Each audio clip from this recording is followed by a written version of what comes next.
today's show is going to be interesting. There was a clip going around that says PBD destroys DeSantis's political career.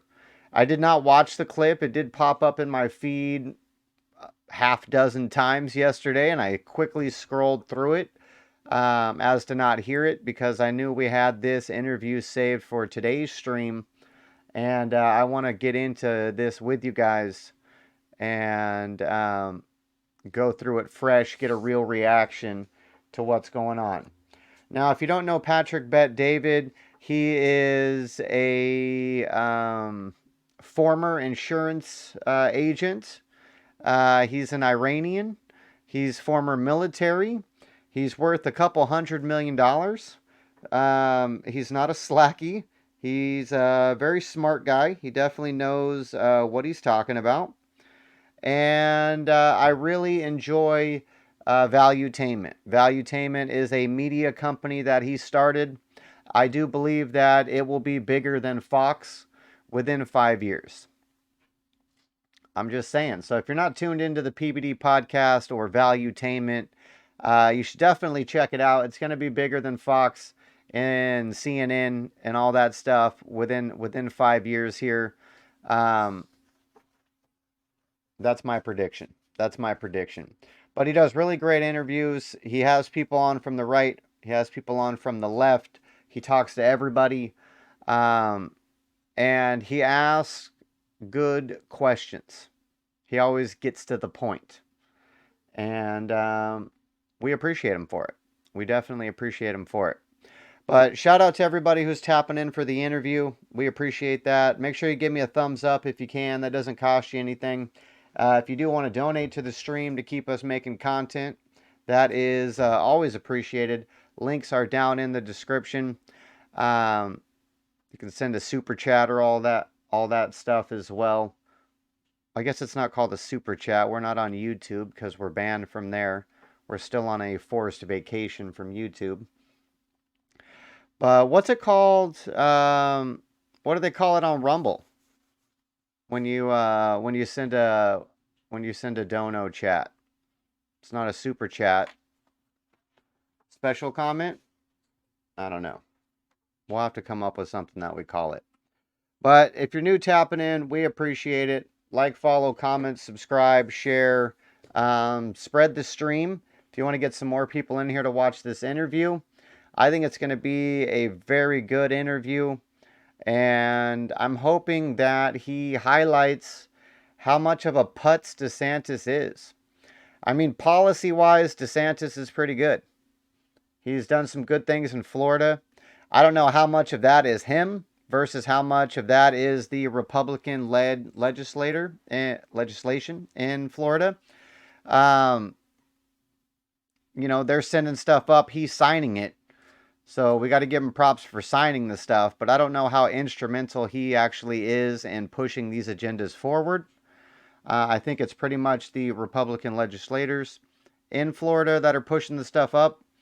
He is signing it, so you got to give him some credit for that.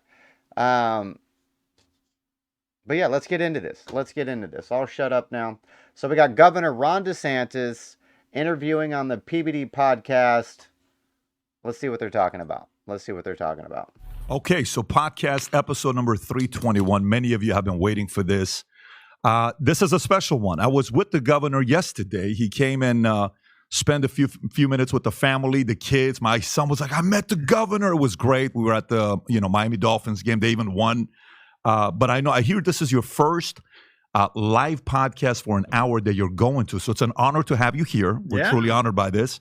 And we appreciate your setting up shop in Florida and doing all you're doing down here. Yes. I was wondering about that because that's one thing that PBD has mentioned a couple of times, that in order to be a candidate in today's day and age, you're going to have to be willing to go on these podcasts, sit down for an extended period of time and answer some real questions. And he just mentioned there that DeSantis has not done one podcast or live sit-down long-form interview yet. So this is his first one.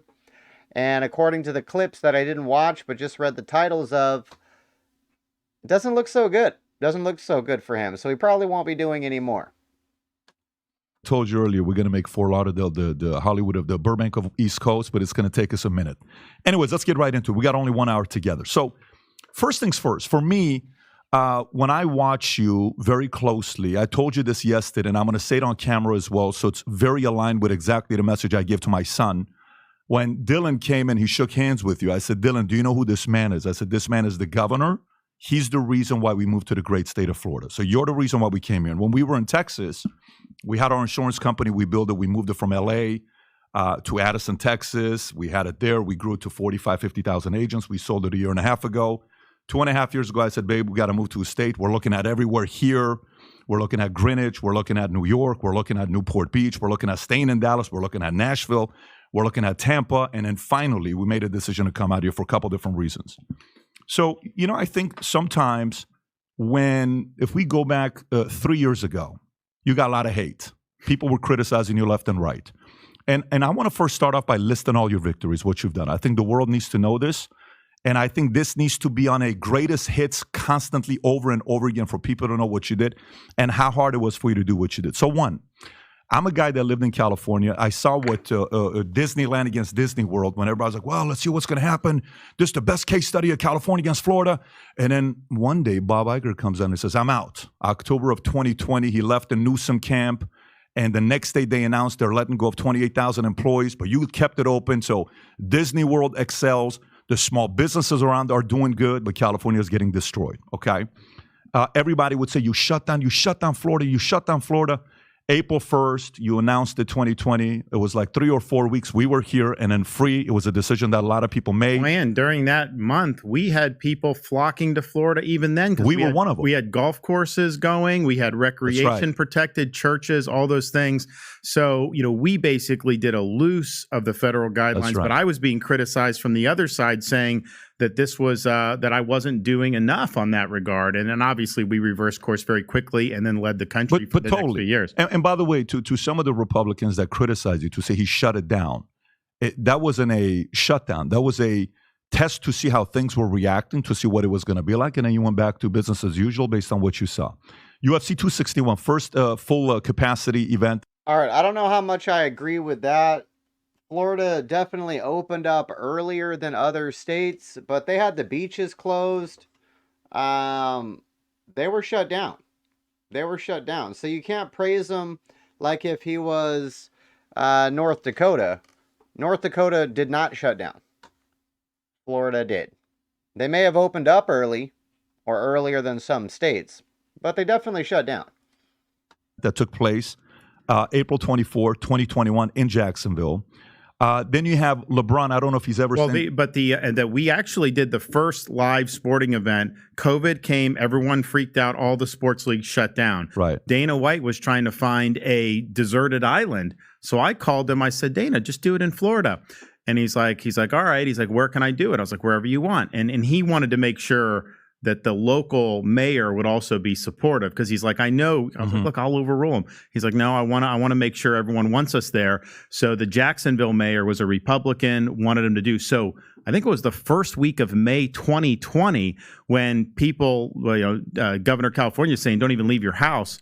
We did a UFC. Now we didn't have the stadium filled. But to do that was important because people were acting like we couldn't live life. Yes, yeah, we desperately needed it. And so you had that, and so because we stood up for that.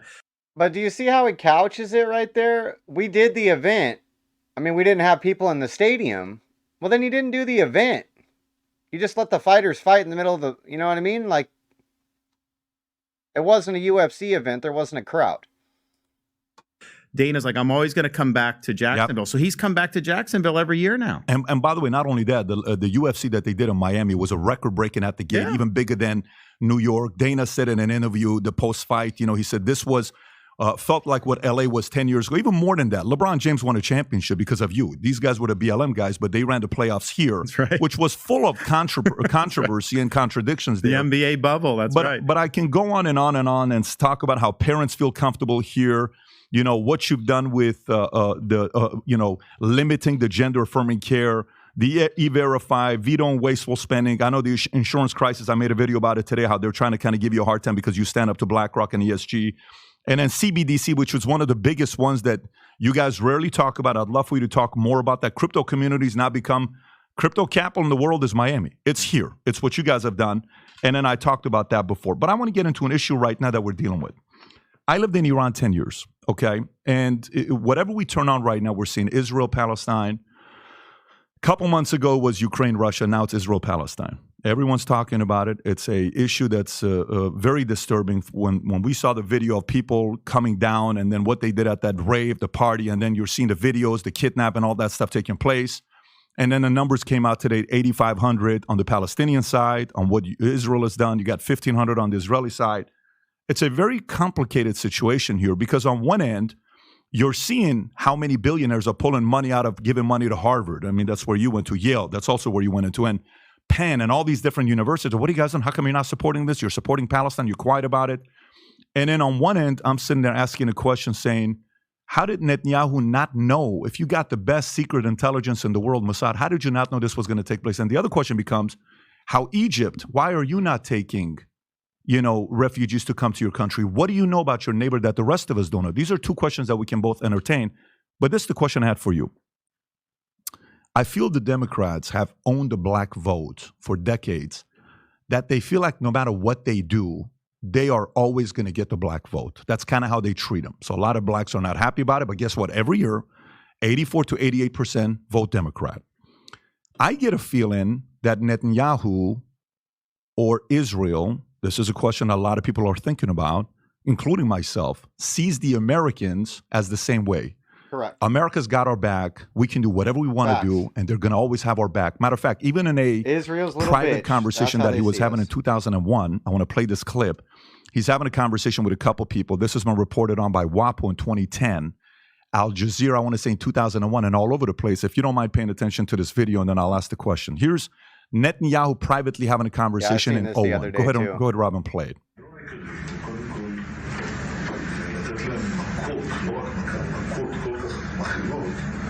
שהמחיר יהיה כבד מנשוא, כרגע המחיר לא כבד מנשוא, התקפה רבת היקף על הרשות הפלסטינית.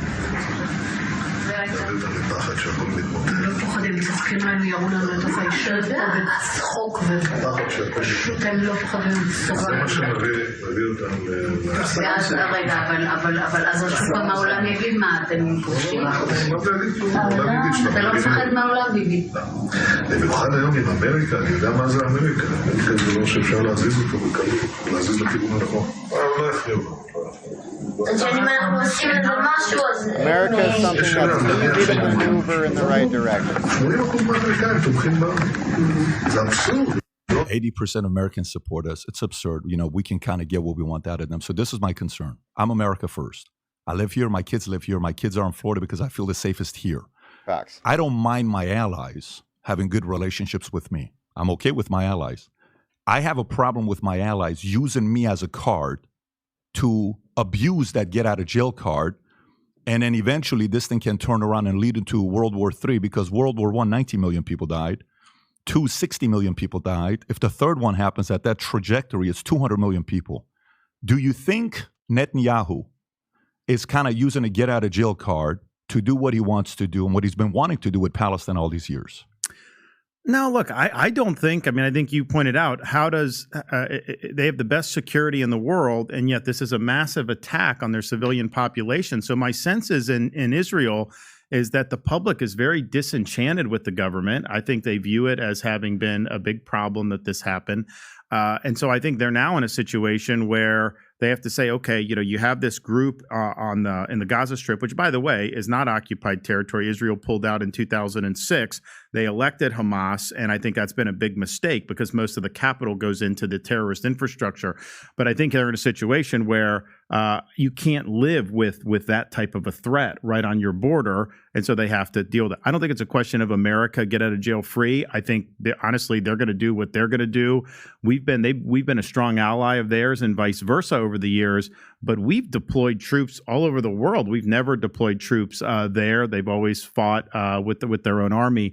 So I think I don't think it's a question of manipulating America. I think it's, you have the American people by and large have affinity for Israel, largely, I think, more from in our Christian community than anything, just based on the history of the Judeo-Christian tradition and how it's informed this country. So I think it is unique in terms of the affinity that our country has. That's one thing that I don't quite understand, is the Christian affinity for Israel, because it's not biblical at all. You know what I mean? For Christians to support Jews is kind of strange to me. Like I said, I'm new to I'm new to God, so to speak. I'm a recent convert, or however you want to put it. But from my understanding of biblical text, they pretend like the Jewish people, Israel, are God's chosen people, and that may have been correct for the Old Testament, but that's not correct anymore. God's chosen people are the people who accept Christ as their Savior, who died and rose again. Jews do not accept that. Therefore, Jews are not the chosen people. So how all of America and Christians are brainwashed to support doesn't quite make sense to me. And it smells fishy. It's a psyop.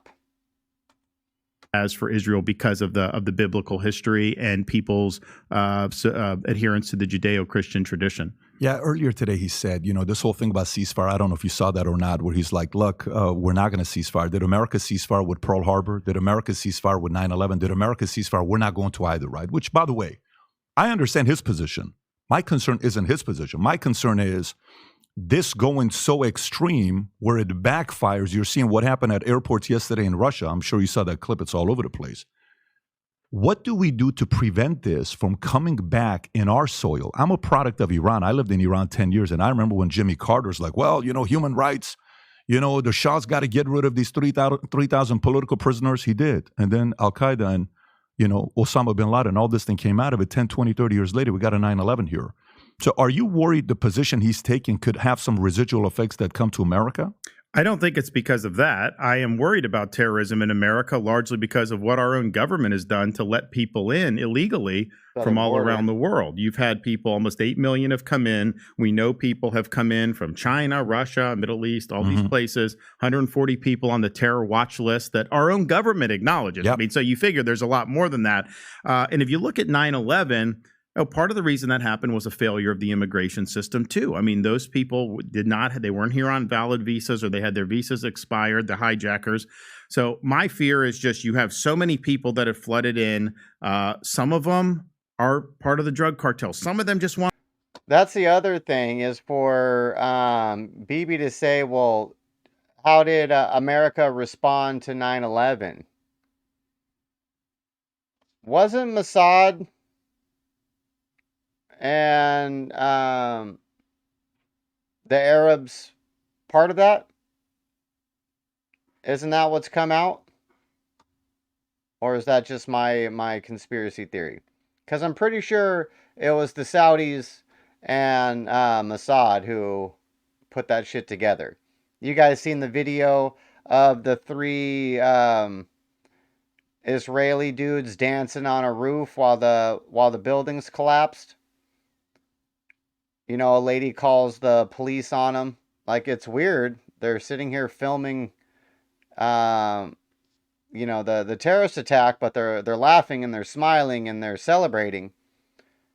And it come to find out, all 3 of those people have ties to Israeli intelligence. I don't know. Interesting stuff.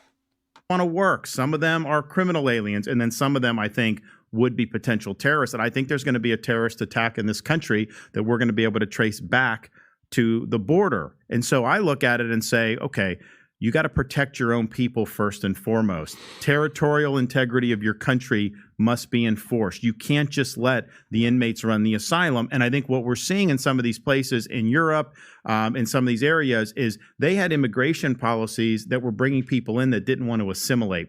My view is like nobody has a right to come to America, of course, illegally, but even legally. It's a privilege to be able to do that.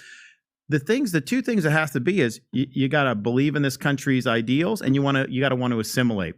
I don't think it's helpful to bring in massive numbers of people that are going to try to bring foreign cultures in, and that's I think what's happened. There's no-go zones in France and in Britain and some of these places. That's not a recipe for success. So I think Europe's going to have a very difficult time with these tensions bubbling up. I think we have the ability to still be smart about what we're doing here in the United States and avoid some of what they've walked themselves into. I just hope and pray that this thing doesn't get ugly. I know you got 3 kids. I got 4. We, when you think from your kids' perspective. The exact same thing is going to happen to America that's happening in Europe. It's just going to take longer because according to the Quran, Muslims lie and do what they have to do until they garner enough people or percentage of a population to affect change. It just takes longer to get the numbers up in America to be a percentage enough to affect change. Now, cities where they have gotten the numbers up, like where's the Congress terrorist lady from? Minnesota or Michigan or something, where Obama basically ran an experiment. Was like, if we bring all of one country to one city and let them set up shop, let's see what happens. And it's not good. It's not good for American values, ideals, or American citizens who now feel like second class in America. It's a little bit concerning when you're seeing this is not calming down. It's getting worse, and it's like at a bar. It's like, what'd you say? What'd you say? And everybody's like, did you see what he said? And it's just getting more and more and more heated, and we got to kind of figure out a way to bring it down. So Republican Party, let's transition to the next topic. There's a bit of a civil war going on in the Republican Party. There's 3, I think, factions right now in the Republican Party. One is the anti-establishment faction. Okay, you can put the Matt Gaetz of the world and some of those guys in there, and the MAGA crowd and Trump and those guys in there. You can put the establishment crowd in there. Some of the guys that are the establishment guys that do well. Some would call you anti-establishment at times. Some would call you establishment. You're like a hybrid. And then the third could be the Liz Cheney, the Lincoln Project, the old Lincoln Project, which they had some momentum. They don't have the legs they do today, but there's a little bit of the rhino community. For yourself, when you see this, Speaker of the House, McCarthy, Mike Johnson, stuff that we've not seen before, right? You see this division taking place. Do you see yourself as a unifier, or do you see yourself as a revolutionary? Well, I think in some ways we're both. I mean, we would come to Washington and upend the order of the way that they've done business, and I don't think we've had a president do that since Ronald Reagan when he came in 1980. I think that we need somebody that can come in across the board on all these issues: the bureaucracy, the border, the economy, and do this, implement these changes, and do it for an 8-year period. I think that that's very important. But I also am somebody who, in my reelection as Florida governor, I got 97% of registered Republicans. That was a record. I mean, normally if you get 90%, that's considered very, very good. We've got 97%. You destroyed it. It wasn't even close. Well, but the thing is we were able to bring people together because we had a strong vision and we were delivering results for people. So I think what they're missing in Washington is so much of what the party's doing is theater. You have guys out there that are putting on a show, and that's on all sides. I mean, ultimately, these Lincoln Project people, it's all about clicks for them and money and all that stuff. Yeah. And it's like, okay, that ultimately is not what you're judged on in terms of being a leader. You're judged on, are you actually producing results? Are you moving the electorate in a way that is going to be better? In Florida, we produce results, but we also move the electorate. We took an electorate that was down the middle, 50-50, and we turned it into a 60-40 victory. Now we're considered a strong red state. That was not the case. Now, somebody can fact check me on this, if you will, But Trump got more votes in Florida than DeSantis did, right? I'm pretty sure he did. In fact, you go back before I got elected governor, people were saying this was going to go blue. That's what people thought. They thought, and in fact, during COVID, you heard a lot of that because they're like, oh my gosh, Governor DeSantis has schools open. He's got all this stuff open. He's so unpopular, all this stuff. He's not going to be able to win re-election. People were saying that, and they were acting like this was an opportunity for Democrats. Turned out it was the opposite. So I think what you need to you need to unify the Republicans and you need to win enough independents. If you can't do that, you're just not going to win. And I'm the only one that really has a track record of doing that in Florida. We won independent voters by 18 percentage points. I mean, that's really what you need. But we didn't do it by contorting ourselves or trying to put our finger on the win. We did what we believed. We told people the truth. We delivered results, and we were able to track people. There are people out there, they don't need to agree with you on everything. But if they see that you're telling them the truth, if they know you'll fight for them when the chips are down, they will support you. So we've got to do more of that, I think, as the Republicans. But look, I was conservative against the Republican establishment before Donald Trump ever ran, and I'm the same. You know, a lot of those people in D.C., you know, they don't want me to be the candidate. They opposed me. Everything we did in Florida, they've opposed. They opposed us having the state open. They opposed us having schools open. They opposed us fighting the vax mandates and stopping those. They opposed us beating Disney in the parents' rights fight. They've opposed us on getting critical race theory out of our schools. They opposed us on banning sanctuary cities. They opposed me when we sent illegal aliens to Martha's Vineyard. So that cabal of Republicans is basically a surrender caucus. They don't actually ever win victories. They're totally fine being the junior partners to the Democrats in the entrenched DC ruling class. That is totally unacceptable. And I've fought those guys the whole time. I'm really the only guy that has just beat the left on issue after issue. I mean, we've beat them across the board. We've thoroughly pushed them out of taking over institutions. I mean, for example, higher education. I now have tenured professors in Florida every 5 years. They have to undergo review. They can be let go. I put 7 conservatives on the trustee board at New College. They fired the president. They got rid of DEI. And now they have a classical liberal arts college like Hillsdale College, and they're bringing in new professors. They're cycling out some of the old professors. The media will say, oh, there's a brain drain leaving New College and this stuff. And I'm thinking to myself, well, wait a minute. If a professor of intersectional Marxism is leaving Florida, that is not a negative for Florida. With that. That's a good thing. What we've done in K-12 schools to protect parents' rights. And I think if you look at the larger reason why the country's in decline, I think a big part of it is the left. Anytime there's any vacuum, they get in. So they're in education, bureaucracy, now corporate America with things like ESG and the whole DI agenda. So they corrupt these institutions, and then that ends up being weaponized against regular Americans. And so in Florida, we beat them on the institutional level. And no other Republican can say that they've done that, because I understand that you can win a superficial policy fight, and you need to win those in the legislature or whatnot. But if the left controls every institution in our society, then ultimately it's a losing proposition. So Florida, I think the reason we're the free state of Florida, yes, no income tax, yes, COVID freedom, all that important, but we have beat the left on the institutional level. Listen, the one of the things that was the most impressive with you is your dogfight. You fought. It wasn't like you backed down. You're not afraid. You got brass. You're willing to get up there and throw, with anybody. And that's actually very attractive, because we need that in America today, especially as a parent, people that want to create jobs, I want low regulation. You want that. But I want to go back to the question about unifying and revolutionary. So is the goal more for the party to win, policies to win, or for your personal ambitions of you being a president? Which one's more important? The results, 100%. Okay. I'm a vessel for those results. You're judged by the results you do. It's not about holding the position. It's about what you do to make the country better and to... If you wanted to unify the party and it wasn't about you, why are you running against Trump? Who still to this day, after you've been in the campaign for months and months and months, has an astronomical lead on you, and you're still pushing forward with this campaign to be president. If it's not about you personally and it's about the party and yada, yada, yada, why are you running? Before you announced that you were running, pretty much everybody gave you a clear path to 2028.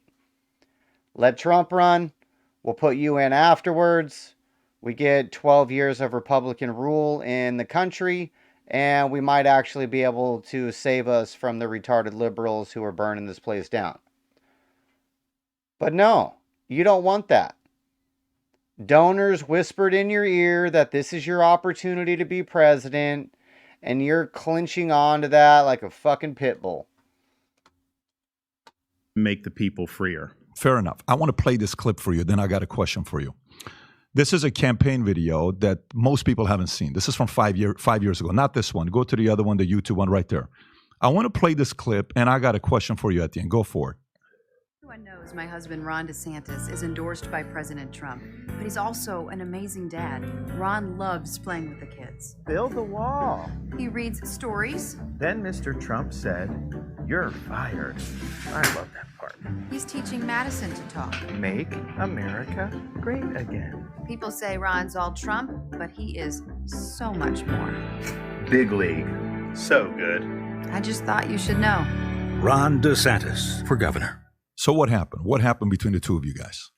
Well, nothing. Well, first of all, that just understand, like that's obviously a tongue in cheek. We were having fun. Of course, it's actually a funny video. But here's the thing about it: when you're doing these campaigns, you want to get as much free media as possible. So I knew that would cause the corporate media to light their hair on fire, and they did. And so they just kept playing it for me. So we didn't even have to really pay for the ad and everything, and we're just doing it out. And so part of it is that ad gets out. What do the average voters see? They say, "Hey, this is a guy with this beautiful wife, young kids, everything like that." And that kind of helped us there. But I did more for him in his 2020 reelection than any other elected official. I raised him more money than any elected official. I got people in Florida to support him that were not happy with him because he didn't fire Fauci. He didn't do anything to stop the BLM riots in the summer of 2020, which we didn't tolerate in Florida.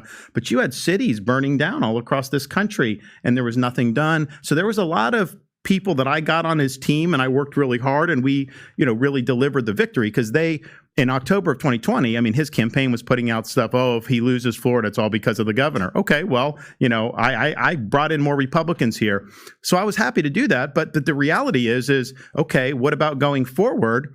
What's the vehicle to make the country great again? And we need somebody who's going to be able to galvanize support and then attract the needed personnel to be able to deal with the administrative state. And then you need to actually be able to deliver results. I mean, one of the things on there that it's talking about is the wall. Remember, build the wall and have Mexico pay for it. What he now says on the campaign trail, I mean, honestly, honks me off because he says that if you believed what he said then, that you're somehow a loser. That's what he said the other day. And then before he says, all these people saying that I'm gonna have Mexico pay. There's no legal mechanism in Mexico. Then you look at what he said in 2016. He was saying he was gonna have Mexico pay. But here's the thing about execution. There actually is a way to have Mexico pay. The way you have Mexico pay is you impose fees on remittances that people send back to Mexico, who work here, Central America, anywhere in the world. You'd raise billions of dollars and you would actually be able to construct the wall. So, look, I'll tell you. Right, but that's not having Mexico pay for it. That's having Americans or American citizens pay for it. That's a tax on citizens or guest workers, or it's a tax on people working in America. That's not getting Mexico to pay for it. Now, getting Mexico to put up 28,000 troops and actually do their fucking job over there, that's getting Mexico to pay for it. I was disappointed, as he's leaving office. Did he use that time to fire Fauci or to do any of that? No, he actually gave Fauci an award, a presidential commendation on January 19th, 2021.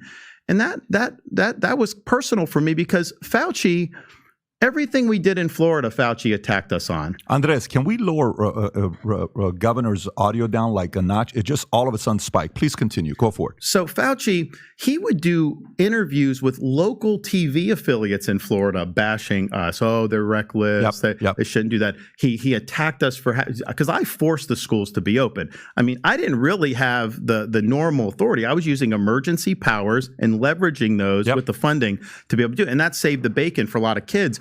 And it was obvious after a few months that this Fauci was totally off his rocker, but he was doing real damage because anytime he'd go to the podium, his pronouncements were treated like the Pope speaking ex cathedra to Catholics.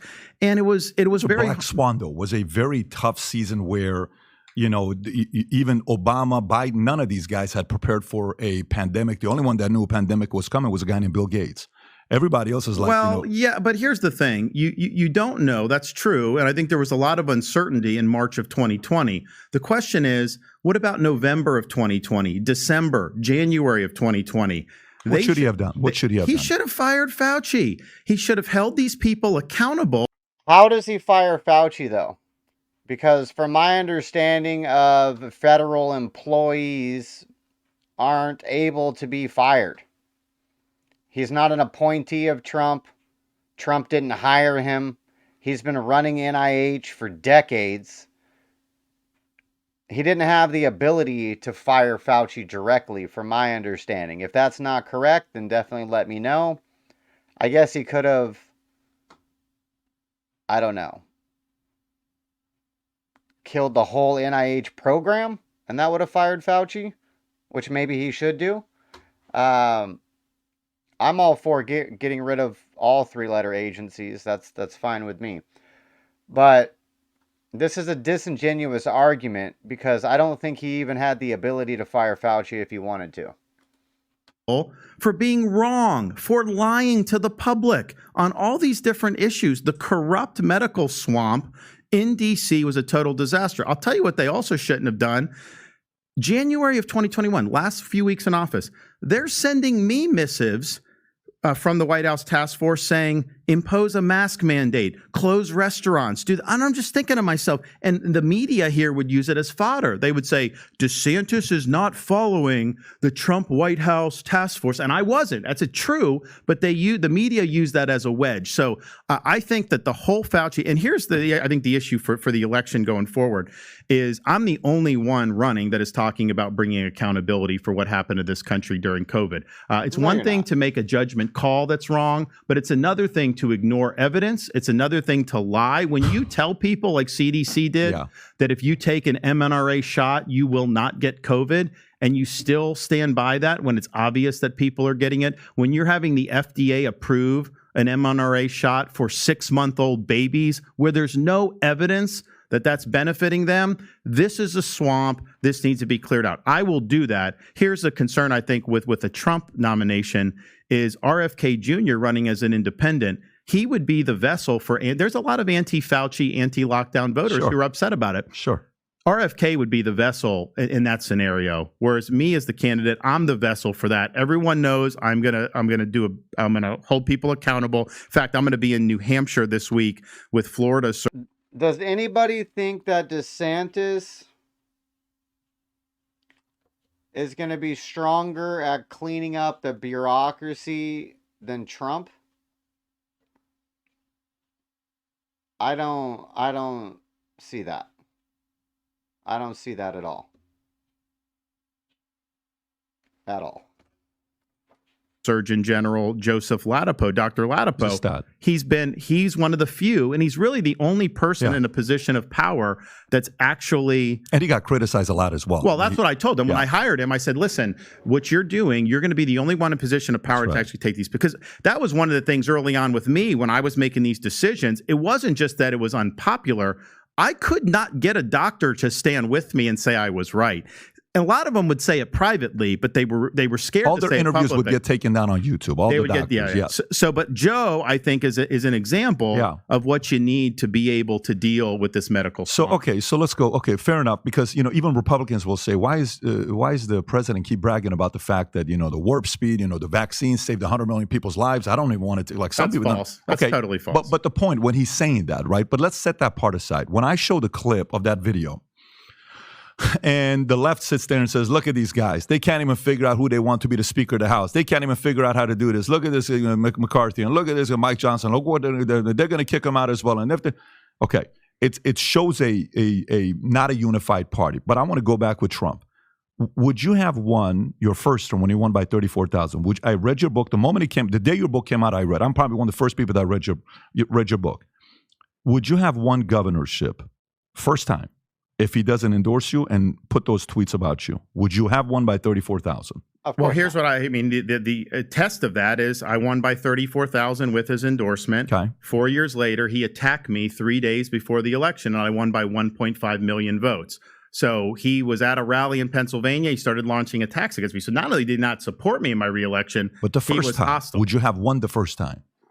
Look, yes, I would have. You think you would have won the I would first have time? won because here's the thing. If you look.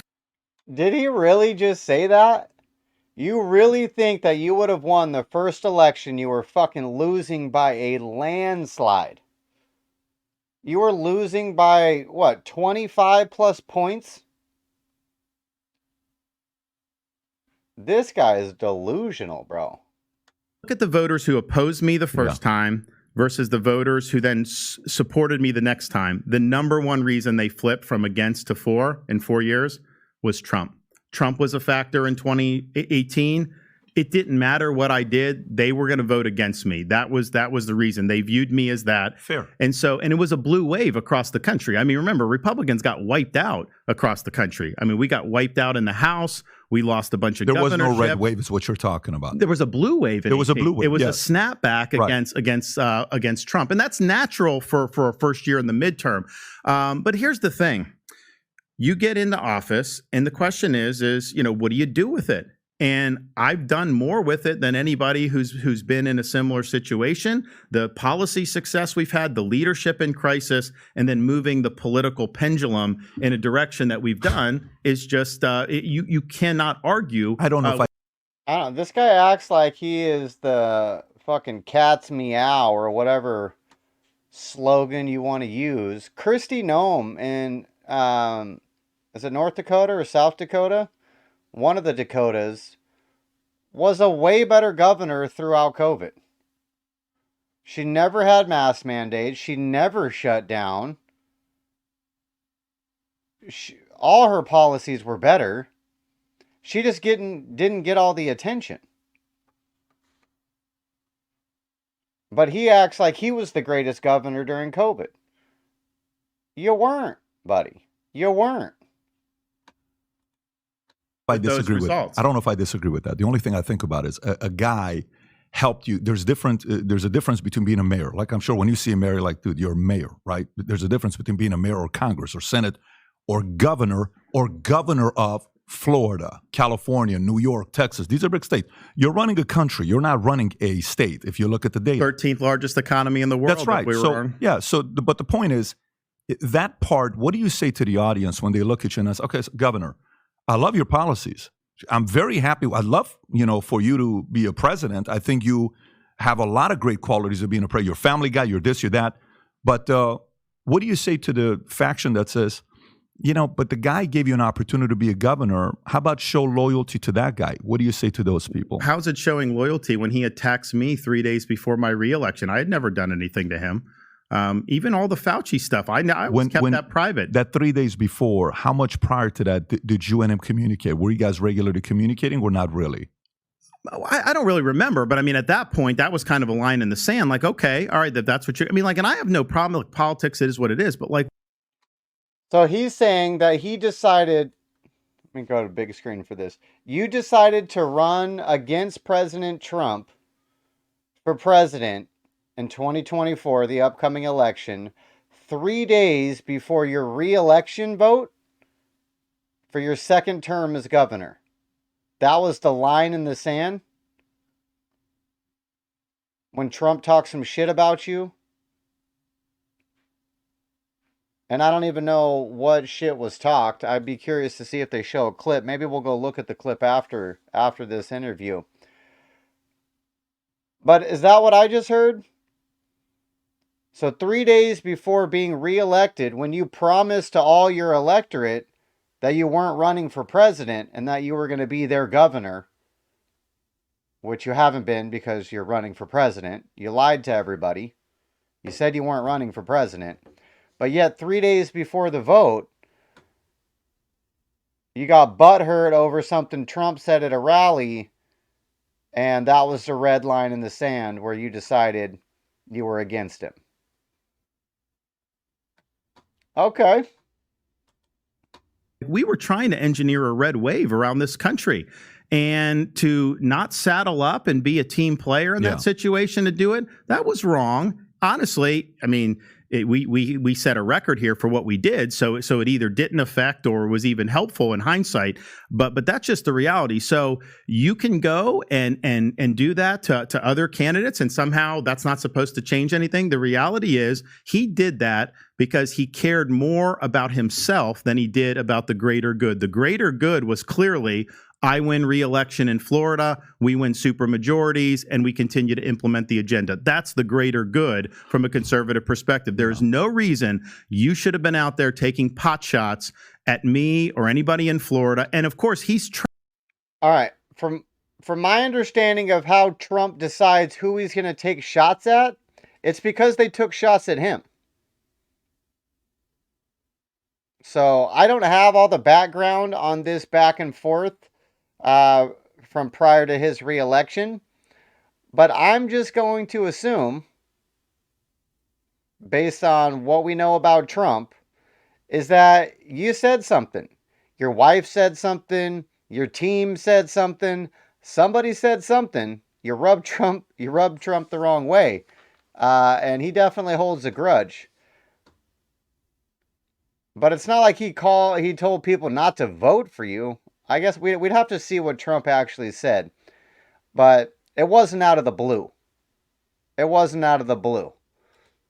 Trashed Florida repeatedly over the last year. He gets on social media. He said Cuomo did better in New York. I've heard all of that. And that it's was nonsense. And that doesn't make any sense. But I wasn't a candidate when he was doing that. Right. He was doing that on his own because he was upset that I did well. Yeah. So it's all about him. Yeah. So he says Newsom did better. He said Cuomo did better. Now his whole family moved to Florida under my governorship, but put that aside. He has used very left-wing media sources to say crazy things about Florida. Yeah. So that's what he's done. So what is that? He's not held accountable for anything? I mean, there's a strain of people that he can go out and say whatever he wants, and somehow that's fine. And then you say anything, then all of a sudden, no, that's not the way it works. You put your big boy pants on, you're held accountable for your right. DeSantis, if you wanted to come out and say shit about Trump, you can say whatever you want. We're all wearing our big boy pants. You can have an opinion. You can express a view. You're running against the man for his second term in office as a president when his first term was completely hijacked by the psychos on the left. You're running against the majority of the Republican voters who want him to have a second chance. It's not about some fucking comment you made. It's not about your little ego back and forth fucking dick measuring competition. You're running for president against the guy. That's what's disloyal. It's not disloyal to disagree with the man. Conduct. He chose to make those statements, and that's fine, but those are false statements. If you believe that you would have won 34,000 without those three tweets, or without him endorsing you and him bringing you up, and he's like, look at him, he's feeling your shoulders. I remember that scene where he's like, look at this guy, he's like a strong guy. If you believe you would have won without him, fair.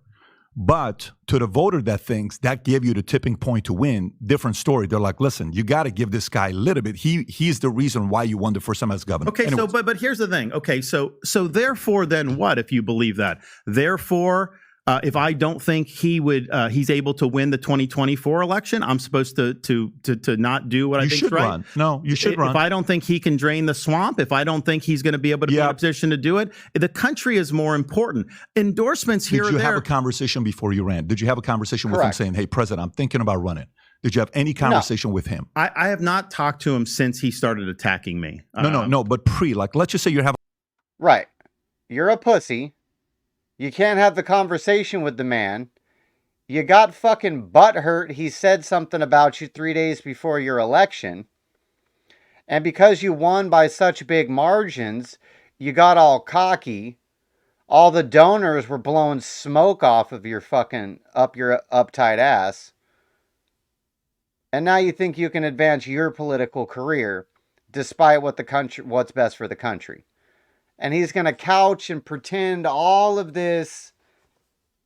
All right, you're a manipulative motherfucker, bro. For real. HBR at the crossroads. What's good, motherfucker? Having a thought, okay? So, for example, I'm like, okay, I'm thinking about starting my own business. Before I started my own insurance company, and I made a run to start my own insurance company, I just got married. I had a meeting with the people I respect, and I said, guys, did you have that kind of... I wasn't thinking about... No, because the reason why is I had a lot of people, really from the end of the 2020 election, I've had people telling me you should run or not. But my view was, look, I got more to do here. I had re-election. And then even after the re-election, that was kind of the thing where all these other candidates did poorly. Yeah. I showed the Republicans the way to win nationally, and people said, if we can do that, we're going to do very well in 24. However, even with that, I had my head down. I got all the stuff I promised in the campaign. I got done all of that in the legislative session. We were knocking out all kinds of issues that conservatives have been dreaming about for years. So we got that done. So that's just how I think. That was my frame of mind. You know, I said, if there's a... Yeah, see, and there he goes again, taking credit for all the achievements of Florida. Those aren't you signed the bills.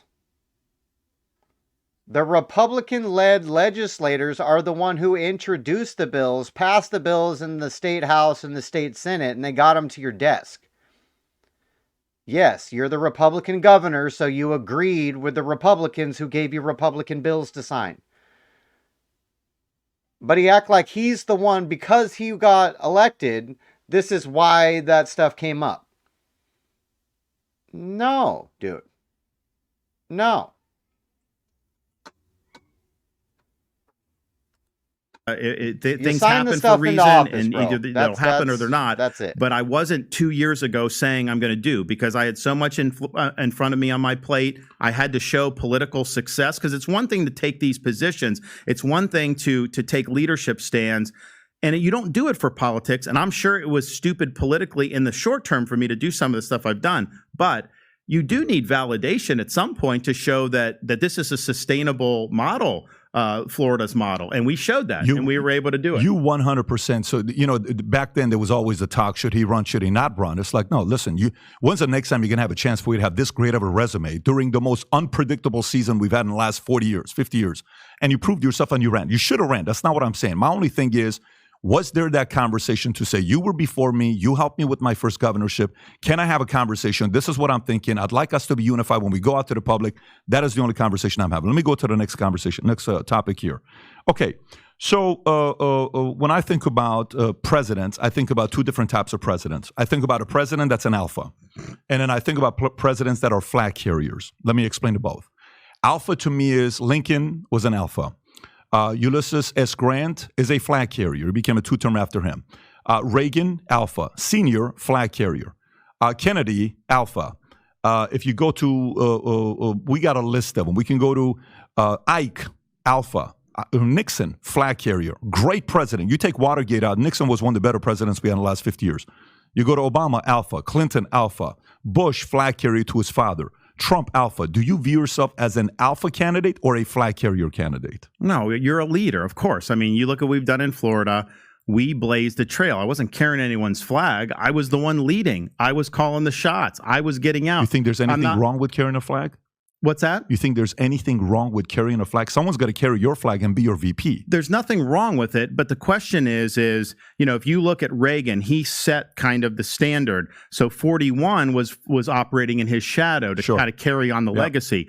But Reagan represented the break from the failure of the Carter to the present. Just like I represented kind of Florida we're going against the establishment. We're going against the COVID insanity. We're going against the gender insanity, that we're planting a flag. We're taking a stand, and then we're going to push forward. And so that's what we've done, and I think that's what we need in Washington.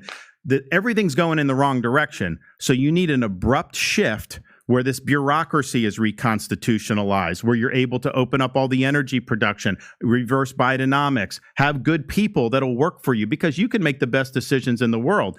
You've got to have people that are going to implement that policy in a very hostile bureaucracy. And if you don't have that, then you're going to end up getting kneecapped. But that's going to represent a significant break from how this country has been governed for the last 2 or 3 decades. But we need it, because I think the direction that we're going is not sustainable. And this country will fail unless we get an American revival. Let's talk about Newsom against you, the debate. I understand a year ago for you guys to debate, that made sense. I understand even 7 months ago. To choose to debate with him now is a little weird to me, because you're in the playoffs. He didn't make the playoffs. He's not even in the playoffs, right? The only thing I get when I see something like this is where you two may a year ago have thought neither Trump nor Biden's going to be there at the end. It's going to be the two of you. America wants a younger face. America wants a younger president. That's who we want as a candidate. So let's go ahead and do that. There is no winning for you debating Newsom. No, there is. Look, yes. Here's the I'd reason love to know why.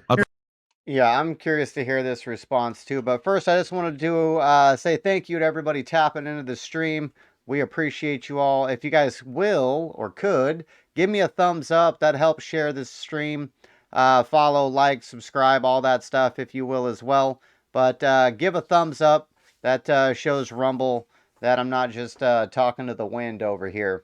But we appreciate all of you tapping in, and get involved in the chat. Let me know what you guys are thinking, where you're watching from. Get involved, folks. Here's the reason why. Because this whole business is, you got to get attention. You got to get on voters' minds. And for most of the past 6 months, it's been mostly focusing on everything that's happening legally with the former president. That has drowned out a lot of stuff. This is going to be something that's going to cut through. It's going to get a lot of attention. It's a good debate for the country. So that's one reason, because I want a forum to be able to articulate my message. It is not, though, a debate about California versus Florida, because that debate is over. People have voted with their feet.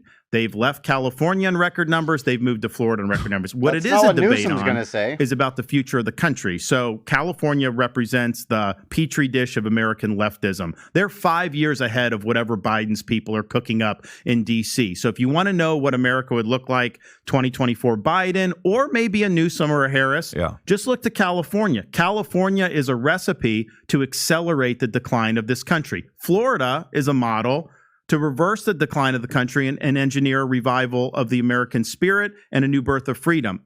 And finally, the reason to debate, he might be the candidate. I mean, I think that the Republican voters, we need a candidate that's going to be able to take on all comers. I mean, we look at Biden, we say, yeah, he's over the hill, he's weak, and I think that's true. But they may go with Newsom. They may go with Harris. They may go with somebody else. That could happen, and we just have to be prepared for that. But it isn't because I think that necessarily he's going to be the candidate. I think it's an important debate. I think it's an important opportunity for me to be able to express my record and my views in a way that's going to be largely unfiltered, because I think we're going to have a 90 minutes to 2 hours that we're going to do. And I'll bet you that may get more viewers than the last Fox debate that we did at the Reagan Library. I think this may get more viewers than the last debate with Fox. I mean, I hate to say that. I was there myself. And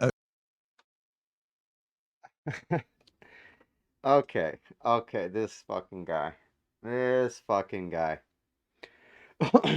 So you want to debate Newsom, who's on his way out of politics, basically, unless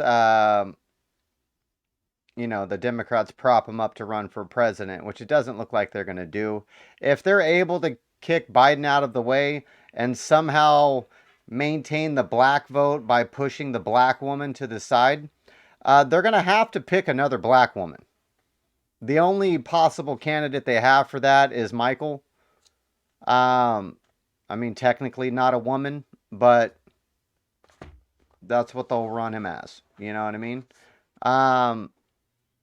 It's not going to be Newsom.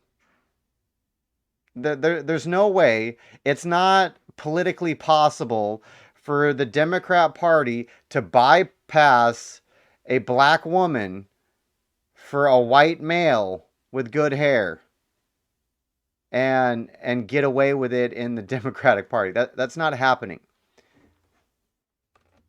That was the stupidest answer I've ever heard in my fucking life. People were walking out of that debate. It wasn't the craziest debate to be at.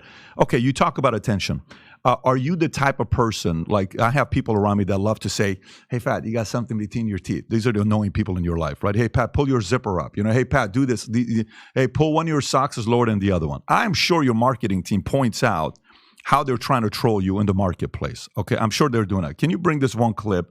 I know you were on, what do you call it? On, what was it? Bill Maher, and Bill Maher talked about the boots. I've seen you walk with these boots. Go ahead and play this clip. This on TikTok went viral.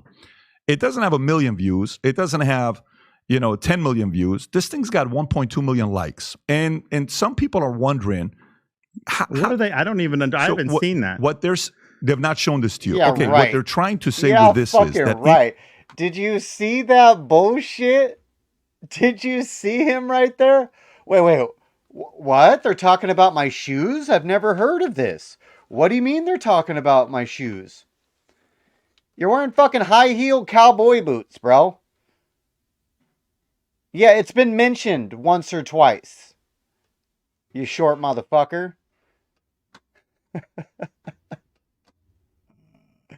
I mean, not that I'm a tall guy. I'm a short dude also.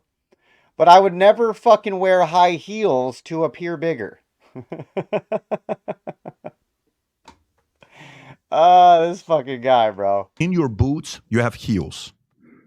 No. That's what they're trying to say. Those are just standard off the rack Lucchese. How tall are you? How tall are you, Governor? How tall? 5'11". 5'11". Okay.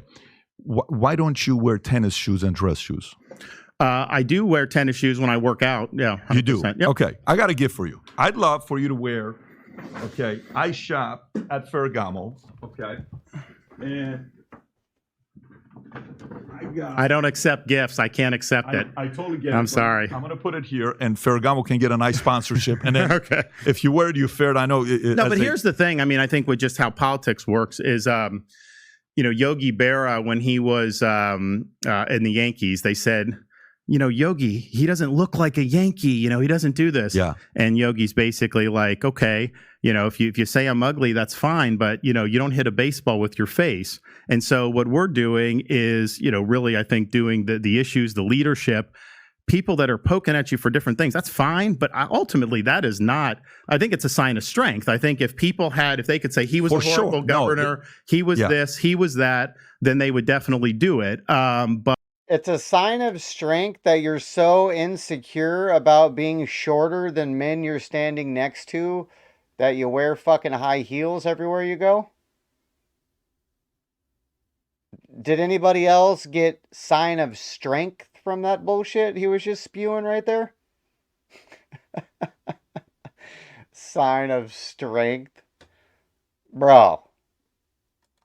But they don't do that because I don't think that they have much there. We've been an exemplary leader. We've gotten things done. We would be somebody that would be obviously a really strong candidate. That's part of the reason the media attacks me and everything like that. So I would say this to you. I think if your marketing... When he talks about his achievements, he says we. I understand that he has a team, but I think who he means is him and his wife. Because his wife's the one running the show. He's his wife's puppet. Team talks to you regularly. She probably picked out the heels. They either share with you, but you got such a busy schedule. I'm running 9 companies. Half the time I don't even know what's going on. People tell me, did you see this? I'm like, I can't see everything. So I'm sure you're not seeing everything. But I'm a big fan of yours, okay? I'm not a fan of your marketing team. I'm just not. And I can say that comfortably. You can say I have one of the best marketing teams, no problem. Because I think your book was a miss. I think there's a lot of opportunities that's been out there that was a miss. I was on a flight one time with Bill O'Reilly. Why was it a miss? I think your book could have done very well. And It I was the think number one book in the country for 2 weeks. yeah, it's not a long time though. You're a guy that should be the leading candidate for president. You were the best governor during COVID, hands down. Nobody did it better than you. No one. You had a fight. You stood up to these bullies, to all these a-holes that were trying to manipulate the voters like me, and we were walking around as if we're weird, and you stood up for those people. And Yeah, if you got a marketing department, bro, you put out your book before. Did he put it out before he was even running for president? I don't even think that he announced he was running for president when he put out the book. You should have put out the book fucking 2 weeks ago, bro. Or a month ago. It would still be number one. Possibly. Not that I'm going to read the fucking thing. I loved it. I respected it. I went around defending you constantly, and I'm sitting there saying, why are we not telling this story? Why are we not going out there selling millions of copies of this book on what you did during COVID? So that to me was a missed opportunity. By the way, your marketing team can hate me. I've talked to most. I'm just giving my opinion on that. With the book, I didn't really have a marketing team. I mean, you're doing it, and people sell it or they don't sell it. I go on media and whatnot. You didn't go around talking to a lot of people about your book. That was a great book. We tried. I mean, yeah, but don't forget, I was also in the midst of the legislative session. I had a lot on my plate, and we were doing a lot of stuff. I get that. I just think that was a missed opportunity. By the way, if you haven't read the book, I highly recommend you go order the book. There's the book. Rob, put the link below to the book. It ended up becoming a New York Times bestseller, but it wasn't really talked about enough. I highly recommend everybody to read this book. Okay, a couple other questions here before we wrap up with the last 16 minutes. By the way, the whole purpose of me showing you this is, you ever seen the movie 8 Mile? You ever seen Eminem's 8 Mile? Time ago. You ever seen the last part of 8 Mile when he's going, Eminem's going. Eminem was just at the fight with Ngannou and Fury, and it was a great fight. I actually didn't think Ngannou was going to do that good. He was on the podcast a couple months ago. I'm like, this guy crushed it. So impressive. But the way the movie ends, Eminem is on the stage, and this other guy who's punking him, who said stuff about his girl, who said stuff about Trailer, who says this, all this stuff he made fun of him. He's taller than him. He's got all this stuff that's going on. And he just got up and he says, look, man, here's what you're going to say about me. You're going to say this about me. You're going to say that about me. You're going to say this about me. You're going to say that about me. Even with that, this is who I am. If you like it, great. If you don't, that's not my problem. That's your problem. I feel like, when I look at you, you remember the commercial in the 90s with, Gatorade commercial. Sometimes I dream that he is me like Mike. I want to be, remember that whole commercial, Sure. right? Okay. Great, iconic commercial. Yeah, so we all wanted to be like Mike, except it's tough to do when you're from Iran and your vertical leap is 15 inches. I was not like Mike. I was barely like Muhammad. I couldn't jump if I tried. Jumping wasn't my thing. I was just a fast guy. So for me, when I watch branding-wise, I'll say, who does your marketing team try to position you as? Is it, hey, let's look at the case study of John F. Kennedy and Jackie Kennedy? Because Casey, first of all, when we came that day to the mansion, holy moly, she's a rock star. Yeah. I mean, you know this. I don't need to tell you this. She's your wife, but she's a rock star. The way she spoke, the way she won us over, the way she would just, very gentle, kind, loved her husband, protective, prime for first lady. She's got all of that, right? And then it's like, well, is that the case? And do we position John, the governor as John F. Kennedy? You're not a playboy. You're not a guy that has that resume. You're a good guy. When I look at you, you come across as a great father. You're a great husband. That's your brand, right? So when you look at yourself and you're being aspirational, do you see yourself and say, if I see myself as anybody, I see myself as this president. I see myself as that president. And if yes, who would that be? Well, I don't think you point to just one, because I think that there are unique moments in time and different people have different things. I mean, I think if you look a number of presidents, I mean, most recently, of course, Ronald Reagan, I think the aspirational about what it means to be an American, he was able to articulate that way in something that was very, very powerful. I think if you look at some of our founders, including Washington and some of the others, they really had the character, the idea of country above self. Washington could have been the king. He could have, when we won the revolution, he could have installed himself as a monarch, and he chose not to because he surrendered his sword and then he went back to live on his farm in Virginia, and he eventually got called back to be the first president. But when he surrendered his sword, George III heard that in England. He said, well, if he did that, he's the greatest man in the world. So just that sense of service above self. I think if you look at my background, I had degrees from Harvard or Yale. I volunteered to serve in the military. I served in Iraq and doing things that I didn't have to do. I made a lot less money, but I believe in this country, and I believe wearing the uniform is honorable. So that ethic, combined with kind of how Reagan really was aspirational about, because people were saying the same things about America in the 70s, that we were bad, we couldn't do it, we were in decline, and Reagan said no, and he got us on a great run for a while. And I think we've stubbed our toe the last couple of decades as a country, but we had 20 plus years of being a really strong country thanks to his leadership. Yeah, he was a different animal, the way he did things, personality was. You ever seen Nixon's movie with Anthony Hopkins? No. You've never seen it? No. Highly recommend you watch it. It's 3.5. First of all, Anthony Hopkins, one of the best. It's a 1995 movie, and Kissinger's in there. If I was ever running, I would love to have that movie, to watch that movie. Of course, I'm sure you've read plenty of the books, but that movie's got so many different things to say. That guy reminds me of this guy from this season. That guy, and I just watched it a few weeks ago. Highly recommend watching this movie, Nixon, from 95. It's by Oliver Stone. A must watch. It'll reveal a lot about a lot of different people. Next topic here is Roe v. Wade. Okay. So, Supreme Court, 3, Trump flips, right? For you in Florida, this goes from being a purple state, it's about to be a blue state. You come in, you flip, you pick up 2, or I don't know how many you picked up. I think you picked up 1 or 2, right? 1 or 2, Republican, where it went from being a purple state to a red state, which you were kind of talking about earlier, right? Well, yeah. Well, that's just because of the movement of the electorate in statewide races. Now in 22, we netted an extra 4 members of Congress that were Republican to send to Washington. Right. So in regards to Roe v. Wade, you're watching this. Red wave doesn't come 2022. Okay. It's going to come. They're going to crush it. It's going to be McCarthy's not going to need Gates. He's not going to need MAGA. He's not going to need any of that stuff. And then numbers come out from Pew Research, 61% of Americans, abortion, all this stuff. And I think in April of a year ago or 2 years ago, it was 15 weeks. And then you come out April of this year, I want to say it's 6 weeks. What was your reasoning for wanting to go further right than Trump on that policy? Well, it had nothing to do with Donald Trump. I mean, it was a question of when are you going to protect life? And the 6 weeks is to mark when there is a detectable heartbeat for the unborn child. So separate heartbeat, separate DNA. Why is he going with talking points right now? It wasn't your bill. You didn't pick the 6 weeks. That wasn't your idea. This fucking guy, bro. That's a life that deserves to be protected.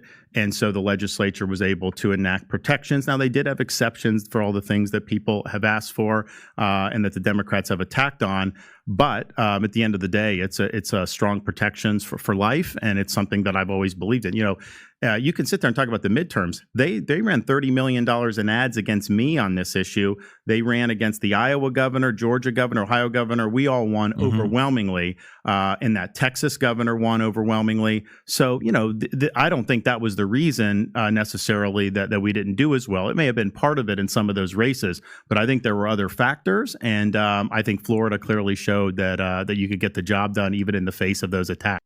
Yeah, Roe v. Wade being turned around was not the reason. People running on abortion rights was not the reason there wasn't a red wave. It's because they fucking cheat, bro.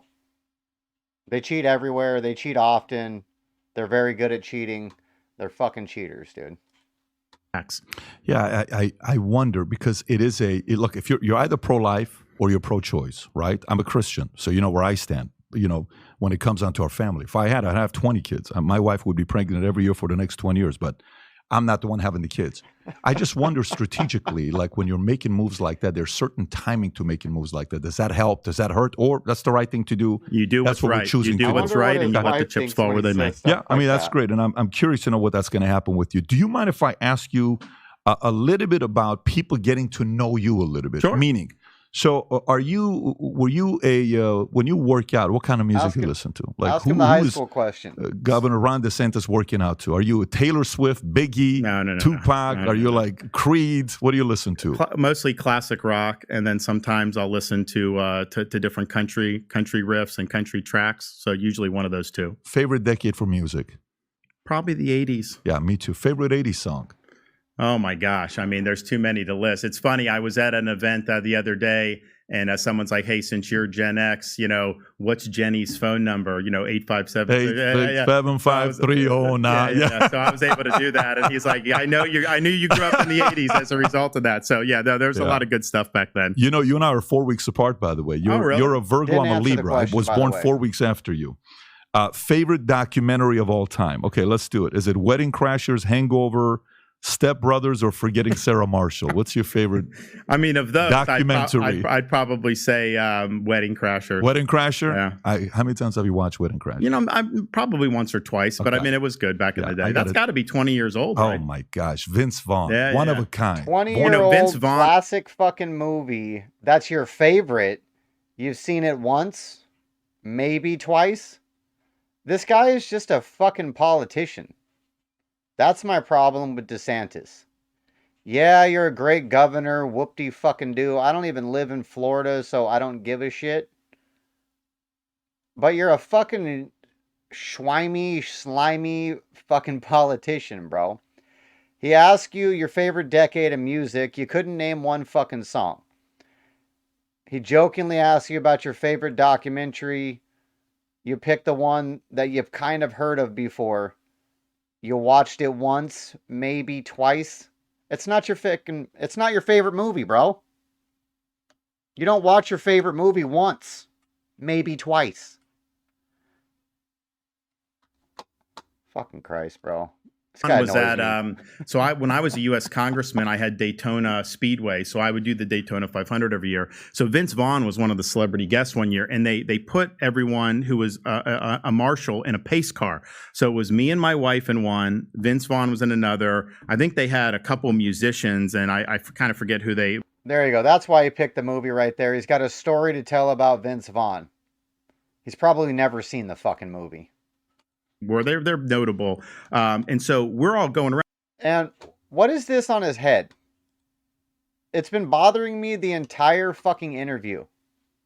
Oh, right here. Oh, you guys can't see my fucking mouse. God damn it. You can't even see my mouse. Alright, so it's above his left eye. He's got a circle knot on his forehead. Why do you have a circle knot bump on your forehead? It looks like you're growing horns, bro. Are you a fucking demon? It's been bothering me the entire time. What is that? What is that?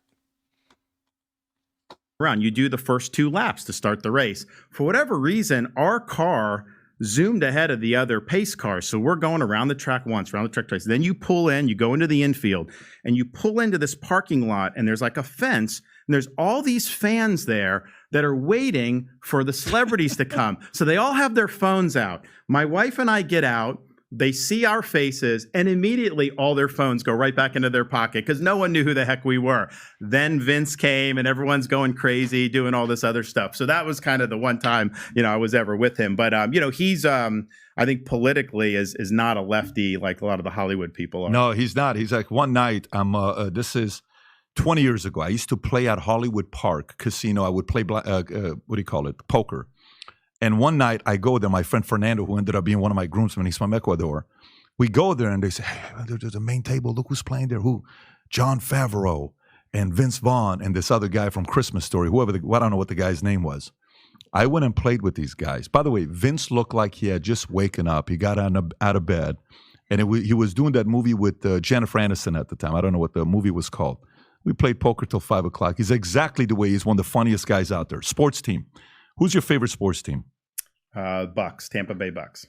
Tampa Bay Bucks. That's right. I grew up in the Tampa Bay area when they had the orange creamsicle uniforms. Tampa Bay I Bucks. was there when the old sombrero and how bad those teams were, and won a title 20 years ago, and then with Tom Brady a few years ago. So yeah. Favorite movie of all time? Probably Rocky. Which one? Rocky 1. First one. I think so. The first Underdog. one. Yeah, You relate to that? a little bit.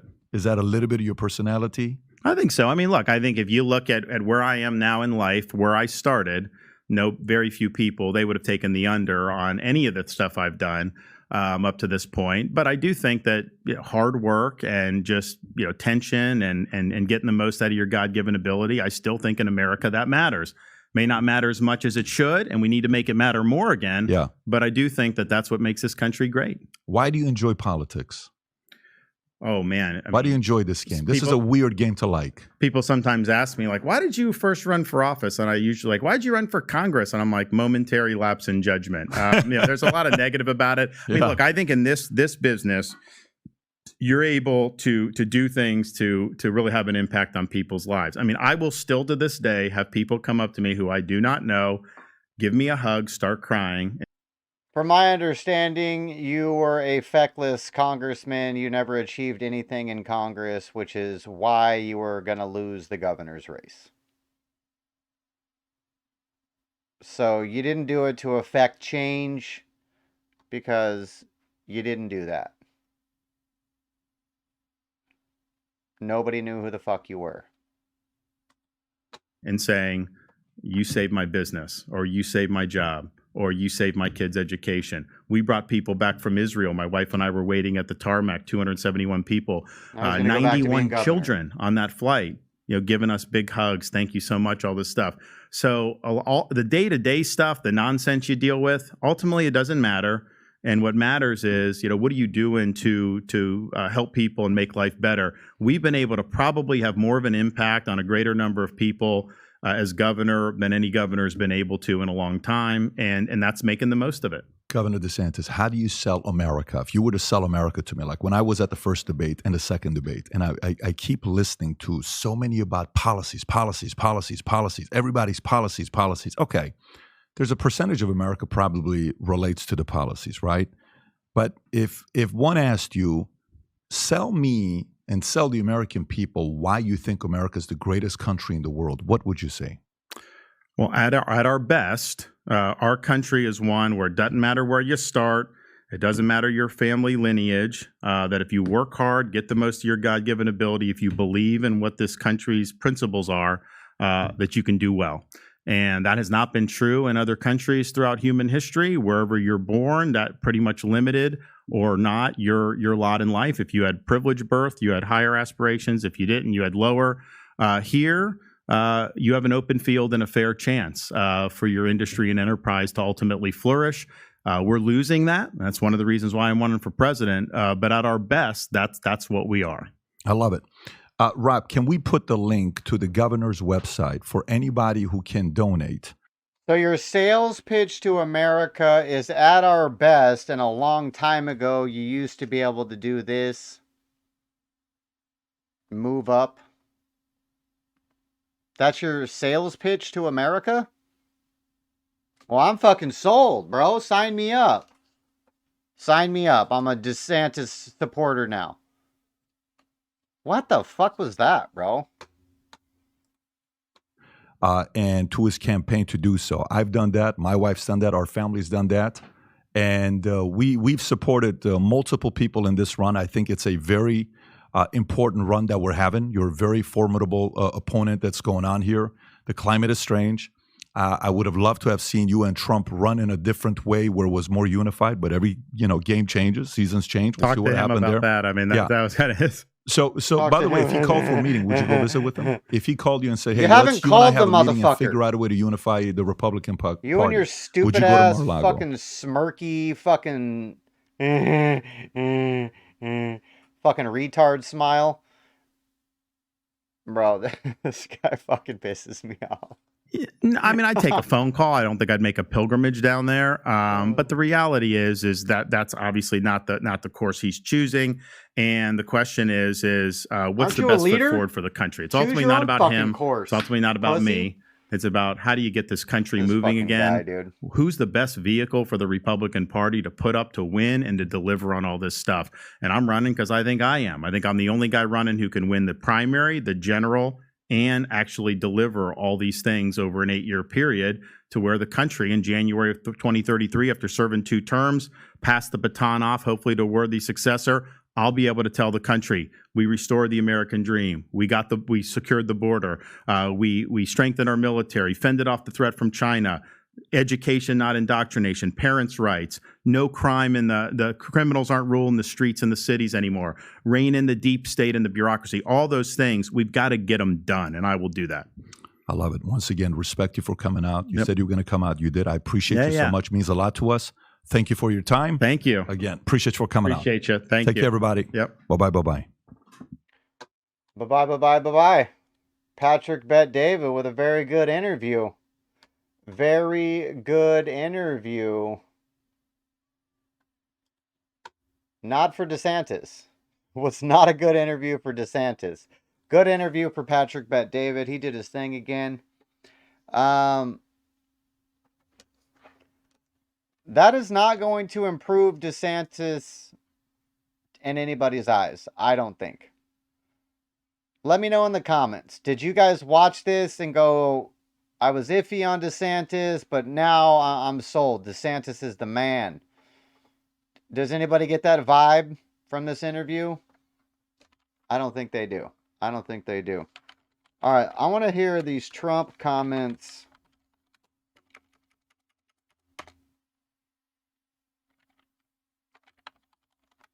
on DeSantis. All right, so the jab from Trump comes as the two are widely considered the 2 top Republican contenders to clinch the Republican presidential nomination. Reports have circulated about possible growing tensions between the 2 camps.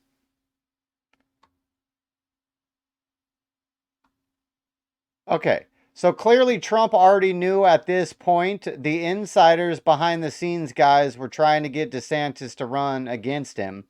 He made a small jab.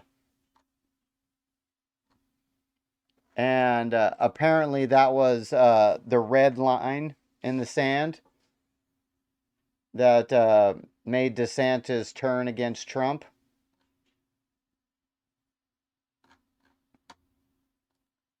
Seems like some pussy ass shit to me, bro.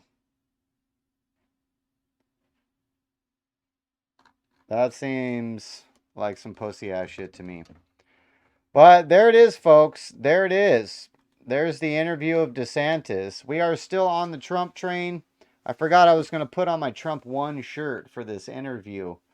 Just so you guys could see my bias on my shirt. But yeah, that didn't steer me towards DeSantis in any way, shape, or form. I don't know anybody who's going to watch that interview and just think, oh yeah, DeSantis is the man. He's going to do it. He's getting it done. Him and his gay-ass boots. It's going to get it done. Crazy. Crazy.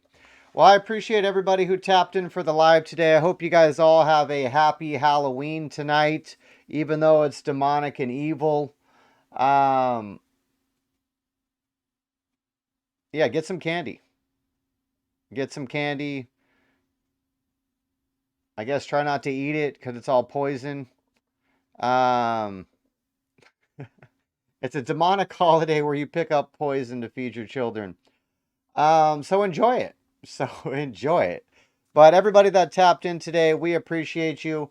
I'm going to get out of here. We got a lot of stuff going on tonight. I got 4 kids. And even though 2 of them are adults, they still trick or treat because it's free candy and they still like candy. But we're going to get out of here. I appreciate everybody who tapped in. HBRs, what do you think about Vivek? You clearly haven't been watching my channel, my guy. You clearly haven't been watching. We did a whole Vivek deep dive. We've covered a couple different Vivek interviews on the channel. So if you want, go check those out. But to sum it up, I don't believe it. I don't believe him. I think he's the Republican version of Obama. Meaning they're going to pull some skinny kid with a weird last name out of the fucking trash pile, and they're gonna put him up to garner support. But I think he's a plant. I think he's a plant. I don't think that. I don't know. I get a weird fucking vibe. Weird vibe about Vivek. I don't trust him at all. I don't trust him at all. I trust him less than DeSantis. Everything that he says is fantastic. All the policies that he wants to put in place, I'm on board with. But I have absolutely zero confidence in his ability to achieve any of it, to get any of it done, and zero confidence that that's actually what he wants to do. He's just saying what he thinks people want to hear. I just don't trust it. I don't know. It's an intuition thing with me on this guy. I don't know. I don't trust it. Now, I like what he says, which is why I think Trump has kind of picked up a few things that he said and kind of incorporated it into his speech. You know, getting rid of the Department of Education, cleaning up, overhauling the FBI. There's a lot of things that he wants to do that I'm on board with. But one, he's not the man to do it. He's not going to be able to get it done. And two, I don't even trust that he really wants to actually do it. He seems like a plant, a fake. And I don't trust it. I just don't trust it at all. I don't know. He seems fishy. And one thing that really irks me is when he does all his speeches and his interviews, he always talks about God. But he talks about God in a way that Christians would. You know, the God that actually looks over and takes care of America, the Christian God. But he's not Christian. He's like a fucking Hindu or something, believes in like a million gods. I don't know much about Hindus. Didn't seem to... it's like a pagan religion. So I didn't ever look into it on my religious deep dive to figure out which God is the real God. You don't even need to look over there because it's just obviously bullshit. But when he does his speeches and everything, he speaks in a way to appeal to Christian voters and people that believe in God when he doesn't actually believe in the God. So it just seems slimy and fucking scandalous. Plus, he's like a big pharma millionaire. Supposedly, he's an anti-big pharma millionaire. I don't buy it. He's a fucking slimy little weasel. As far as I know. But Vivek, if you ever want to come on the channel and give a nobody on online an interview, we will do the interview for sure. For sure. I would love to chat it up with you. I'd love to meet you in person and look into your fucking twitchy eyes, bro, and see what I can see. But I don't trust it. I don't trust it at all. It seems like he's just stealing Trump's playbook, stealing Obama's playbook. Have you guys seen the cuts of Vivek stealing fucking... I seen one cut of him stealing like 5 or 6 different slogans of Obama. You know what I mean? So we just don't trust Vivek at all in any way, shape, or form. But shout out to everybody who tapped in. If you guys will, give me a thumbs up before you get out of here. It doesn't cost you anything.